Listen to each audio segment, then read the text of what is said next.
Қайырлы күн, каналыма қош келдіңіздер.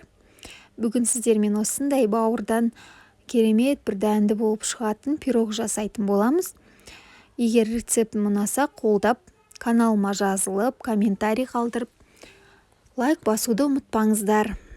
Олай болса, бізге керегі қойдың бауырын алып, жуып тазалап аламыз да, ет тартқыштымыздан өткізіп аламыз.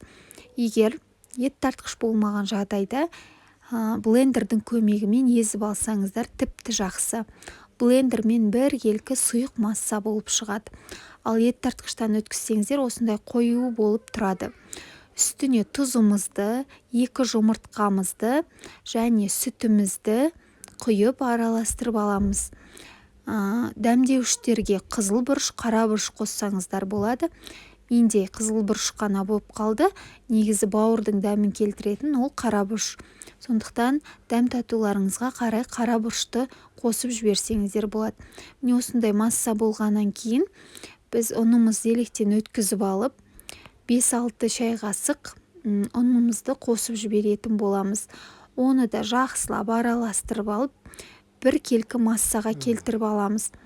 Яғни сұйық болып тұру керек. Мына жерде қазір тағы да мен сүт қосам, оның түспей қалыпты видеоға.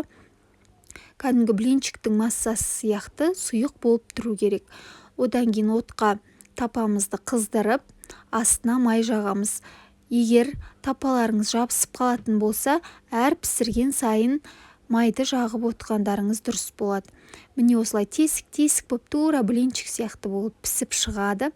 Сол кезде келесі бетін аударып, әр қайсысын пісіріп алатын боласыздар. Менде бір қолымда телефон болғандықтан барлығын түсіре алмадым. Одан кейін барлығын пісіріп алғаннан кейін майымызға осылай пиязымыз бен сәбізімізді қуырып алатын боламыз піскенше, ішіне жағу үшін. Мінекей барлық бауырдан жасалған блинчигіміз дайын болды. Енді пирог қып жинаймыз. Ол үшін бізге майонез керек. Майонезімізге чесногымызды қосып, осылай араластырып аламыз. Егер чеснокты ұнататын болсаңыздар, 4-5 зубчик қоссаңыздар болады. Ал егер онша қатты қаламаймын десеңіздер, тек 2-3 қана чеснокты қоссаңыздар болады. Ол да өз еркілеріңізде. Мінекей ең алдымен бірінші блинчигімізге осылай майонезімізді жағамыз.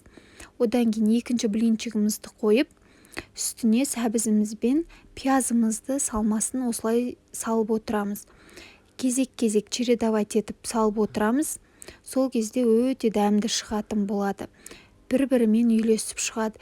Егер қаласаңыздар, майонезді жаққаннан кейін үстіне бірден пияз бен сәбізді жақып шықсаңыздар да ештеңке етпейді. Өз фантазияларыңыз бойынша ішіне капустаны қуырып, немесе укроп сеуіп, өз фантазияларыңызға қарай неше түрлі нәрсе жасай берсеңіздер болады. Чеснок, жаңағындай укроп сияқты нәрселер бұл бауырмен өте жақсы үйлесіп, дәмін тауып тұрады екен. Сондықтан пісіріп көрсеңіздер бірден желініп кететін тағам. Мінекей барлығын осылай жинап аламыз, кезек-кезек етіп. Одан кейін ең үстіне майонезімізді жағып, үстіне укробымызды сеуіп қоятын боламыз. Егер қаласаңыздар, жан-жағына да майонез жағып, жан-жағына да укроп сеуіп әрлеп алсаңыздар болады. Өте дәмді шығады екен. Жасап көруге кеңес беремін. Мінекей әрі оңай, әрі тез, әрі дәмді, әрі сәнді. Сондықтан жасап көріңіздер. Мінекей, егер ұнап жатса, мені қолдап кетуді, каналымды ары қарай жүруіне үлес қосуларыңызды сұраймын. Назарларыңызға көп-көп рахмет. Сау болыңыздар.